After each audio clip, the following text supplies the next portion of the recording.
આપણે પહોંચી ગયા છે ડભારી બીચ, જે ઓલપાડ પાસે આવેલો છે ત્યાં. હજુ તો ઘણા લોકોએ જોયો પણ નથી, અને હા, ન જોયો હોય તો જાજો.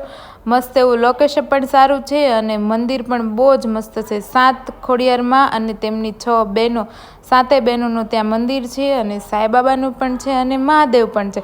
મંદિરે જઈ દર્શન કરી થોડીક વાર બેઠા અને પછી તો બીચ ઉપર ગયા તો બહુ જ તડકો હતો અને વાગી ગયા હતા બપોરના 2, એટલે કીધું ચાલો પહેલાં તો આપણે પેટ પૂજા જ કરી લઈએ. આપણે હતો ઉપવાસ, એટલે મેં મારા માટે બનાવી હતી મસ્ત ફરાળી ભેળ, અને આ લોકો ઘરેથી જ દાબેલી બનાવીને લાવ્યા હતા અને મસ્ત ઠંડી ઠંડી છાશ પણ લાવ્યા હતા. બીચ પર બેસી અને નાસ્તો કરવાની તો બહુ જ મજા આવી ગઈ હતી, અને પછી તો હજુ પણ પેટ ખાલી હતું. ઉપર લાગી રહ્યો હતો તડકો ને નીચે આવી ગઈ હતી આપણી પાસે મસ્ત એવી ટેટીને કટિંગ કરી અને ખાઈ અને પહોંચી ગયા હતા બીચ ઉપર જવા માટે. પણ તડકો વધારે હતો એટલે થોડીક વાર જ ત્યાં રહ્યા હતા.